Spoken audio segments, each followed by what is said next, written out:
मेरे भाई बहनों मित्रों मेरे साथियों, आप सबको जय मसीह की। आप सब लोगों का इस चैनल में स्वागत है। आइए हमारे साथ में सम्मिलित होइए और परमेश्वर के आशीषों का आनंद लीजिए। मित्रों, आप सब लोग कैसे हैं? कुशल से हैं? क्योंकि परमेश्वर आपके साथ में, इसलिए कि आप लोग अच्छे हैं, आपका परिवार अच्छा है। मित्रों, अगर आप लोग हमारे चैनल को सब्सक्राइब ना किए हों, अगर पहली बार अगर आप वीडियो देखने जा रहे हैं तो कृपया हमारे चैनल को सब्सक्राइब करें, वीडियो को लाइक करें और शेयर करें। परमेश्वर के राज को बढ़ाएं, परमेश्वर आपको बढ़ाएं। मित्रों, अगर आप चैनल सब्सक्राइब करते हैं हमारे चैनल को तो सुबह शाम जो वीडियो भेजते हैं उसका नोटिफिकेशन सबसे पहले आपके पास में पहुँच जाएगा और आप सब समय समय पर प्रार्थना में हमारे साथ में सम्मिलित हों। मित्रों, मैं सबसे पहले वचन बताऊंगा, फिर आपके लिए, आपके परिवार के लिए प्रार्थना करूंगा। मित्रों, आज का वचन है पहला कुरिन्थियों की किताब है और पहला की कुरिन्थियों की किताब 15 अध्याय का दूसरा वचन है। यदि आप शुभ समाचार उसी रूप से बनाए रखेंगे जिस रूप से मैंने उसे आपको सुनाया है तो उसके द्वारा आपको मुक्ति प्राप्त होगी, नहीं तो आपका विश्वास करना व्यर्थ होगा। आमीन।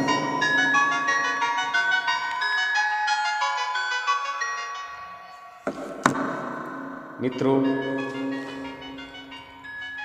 हम देखते हैं, हम यिर्मयाह की पुस्तक से हम देखते हैं मित्रों कि प्रभु ने यिर्मयाह से कहा कि जा कुम्हार से एक सुराही खरीद। तब जनता के कुछ धर्मवृद्ध और कुछ अनुभवी पुरोहितों को अपने साथ में लेकर जा। मित्रों, परमेश्वर यिर्मयाह नबी से बात करता था और तभी उसने यिर्मयाह नबी को आदेश दिया और कहा कि जा एक कुम्हार से एक सुराही खरीद ले। और उसने जाकर के यिर्मयाह ने सुराही खरीदी और उसने, परमेश्वर ने उससे कहा था कि जनता के कुछ धर्मवृद्ध, कुछ धार्मिक लोगों को, कुछ अनुभवी लोग, कुछ पुरोहितों को अपने साथ ले लेना। मित्रों, और बेन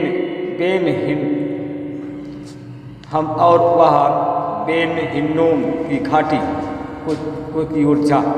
मित्रों, उसने, परमेश्वर ने कहा कि अपने धर्मवृद्धों को, कुछ अनुभवी पुरोहितों को लेकर के जा और बेन हिन्नोम की घाटी की ओर चला जा।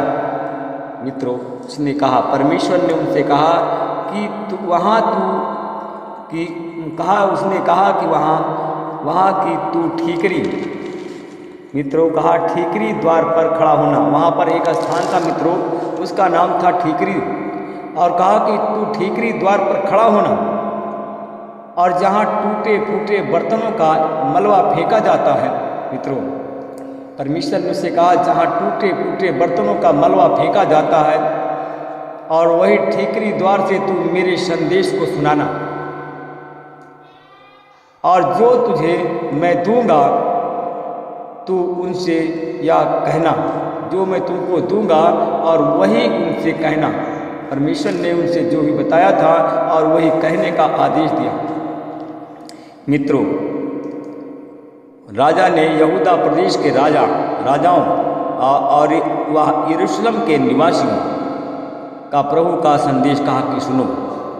मित्रों, इजराइल का परमेश्वर स्वर्गीय सेनाओं का प्रभु ने कहा कि सुनो, मैं इस देश में ऐसी विपत्ति ला रहा हूँ। मित्रों, उसने कहा कि मैं इस देश में ऐसी विपत्ति ला रहा हूँ, उसके विषय में जो भी सुनेगा उसका कलेजा दहल जाएगा, क्योंकि तुम लोगों ने मुझ परमेश्वर की आराधना को करना त्याग दिया है, क्योंकि तुमने मुझे परमेश्वर पर विश्वास करना छोड़ दिया है, क्योंकि तुम मुझे परमेश्वर की आज्ञाओं का उल्लंघन किया है।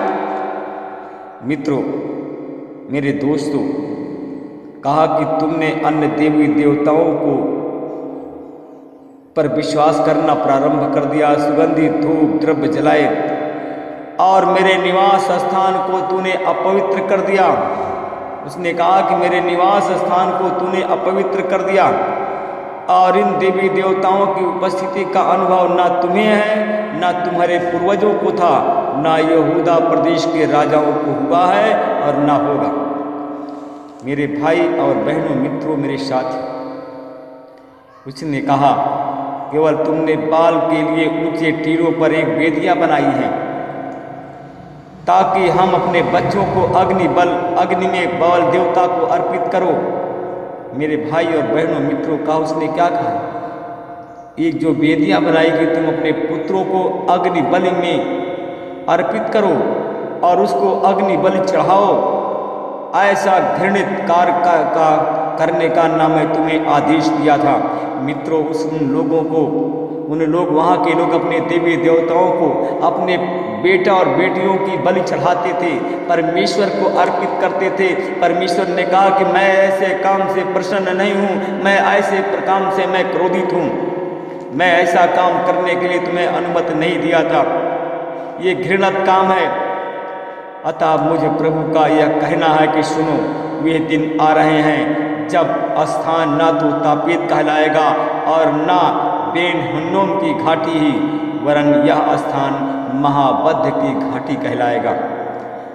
मित्रों, परमेश्वर ने कितना दुखी था और उसने कैसे श्राप दिया। उसने सब स्थानों को बदल कर कहा यह स्थान महाबद्ध की घाटी का कहलाएगा, क्योंकि यहाँ आप लोग अपने पुत्रों की बलि चढ़ाते हो। यह घृणित काम से मैं प्रसन्न नहीं हूँ। मित्रों, मेरे दोस्तों, कहा कि मैं इस स्थान पर प्रदेश के राजाओं और यरूशलेम के निवासियों की समझ रूपी सुराही खाली कर दूंगा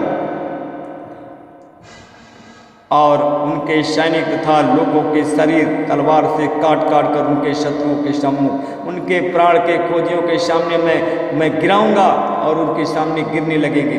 मित्रों, मेरे साथियों, परमेश्वर दुखी था, परमेश्वर क्रोधित हो गया था, लोगों ने उनकी आज्ञा को नहीं माना था।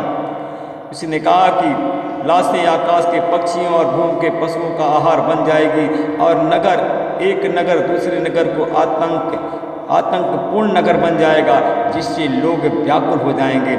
यहाँ से गुजरने वाले राहगीर इनके विनाश को देखकर डर से कांप उठेंगे और घबरा जाएंगे, चकित हो जाएंगे।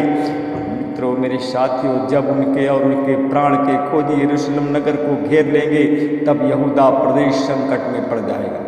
तब हर एक आदमी अपने पड़ोसी का लहू पीने के लिए, कहा कि लहू पीने के लिए उत्साहित होगा और माँ बाप और बेटों और बेटियों में लड़ाई झगड़ा और एक दूसरे की हत्या करने पर उतारू हो जाएंगे।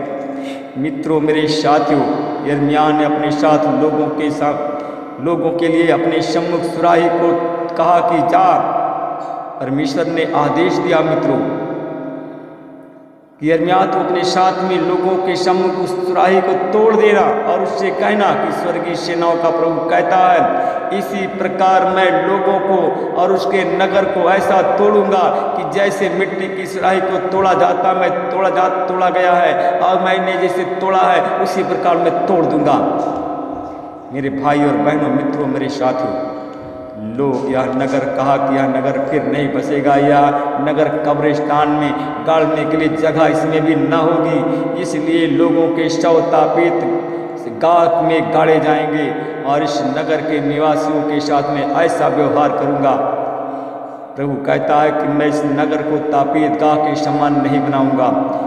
मैं यहूदा प्रदेश के राजाओं के महल, यरूशलेम निवासियों के मकान और आकाश के प्राकृतिक शक्तियों को सुगंधित और आकाश की प्राकृतिक शक्तियों के सुगंधित धूप और द्रव्य में जो जलाया गया है, अन्य देवता की बलि चढ़ाई गई है, मैं उसी स्थान के समान अशुद्ध कर दूंगा। मेरे भाई और बहनों, मित्रों, मेरे साथियों, इजराइल का परमेश्वर स्वर्गीय सेनाओं का प्रभु कहता है कि इस विपत्ति की घोषणा मैंने तुम्हारे हठ और तुम्हारे दुराचरण के कारण की है और वह इस नगर और यहूदा प्रदेश के सब नगरों पर ला रहा हूँ। क्योंकि तुमने अपना हृदय कठोर बना लिया है, मेरे वचनों को सुनने से इनकार कर दिया है, इसलिए मनमानी चला है, इसलिए कि मैं क्रोधित हूँ, मैं तुम्हें दंड दूंगा। आमीन। मित्रों, मेरे साथियों, मैं अब आपके लिए, आपके परिवार के लिए प्रार्थना करूंगा। अनुग्रहकारी दयालु पिता परमेश्वर प्रभु यीशु मसीह, मैं धन्यवाद करता हूँ परमेश्वर पिता, मैं आपके चरणों में फिरा रहा हूँ परमेश्वर पिता। कि परमेश्वर पिता, आज हर एक लोग, हर एक मनुष्य मनमानी कर रहा है, आपकी कोई बात नहीं मान रहा है, इसलिए कि पूरे देश में महामारी बीमारी फैली हुई है परमेश्वर पिता। परमेश्वर पिता, मैं उन लोगों के लिए प्रार्थना करता हूँ जितने लोग तेरे लोग हैं, तेरे निजी लोग हैं परमेश्वर पिता, तेरी ओर लौट आए हैं, मैं उन लोगों के लिए प्रार्थना करता हूँ परमेश्वर पिता। उन पर मैं तेरी आशीष बोलता हूँ, उनको भरमाने वाली जो शक्तियाँ हैं, शैतानी शक्तियाँ उनके जीवन से निकालता हूँ, उन पर मैं तेरी आशीष को बोलता हूँ, उनके घर पर, उनके जीवन पर मैं सुरक्षा की आपकी जिम्मेदारी को देता हूँ परमेश्वर पिता। मैं परमेश्वर पिता, मैं धन्यवाद करता हूँ, आपसे विनती प्रार्थना करता हूँ परमेश्वर पिता। ये परमेश्वर वचन के अनुसार, जैसे परमेश्वर ने कहा था, यदि आप मेरे वचन रूपी, मेरे वचन को, मेरे शुभ समाचार को अपने हृदय में बनाए रखेंगे, संजोए रखेंगे, तो मैं तुमको भी संजोए रखूँगा। तो परमेश्वर पिता, जितने लोग हमारे भाई बहन हमारे चैनल में जुड़ गए हैं, उन पर मैं आपकी आशीष बोलता हूँ। आज बीमारी महामारी फैली हुई है, चारों तरफ त्राही त्राही है, कहीं परमेश्वर हर अस्पताल भरा हुआ है। मैं उन भाई बहनों को मैं प्रेस करता हूँ, कितने लोग इस प्रार्थना को सुन रहे हैं और देख रहे हैं परमेश्वर पिता, मैं उन पर आपकी आशीष बोलता हूँ, उनके घर में तेरे लहू की छाप को लगाता हूँ और परमेश्वर पिता, उस घर की सुरक्षा की जिम्मेदारी मैं आपके हाथ में देता हूँ।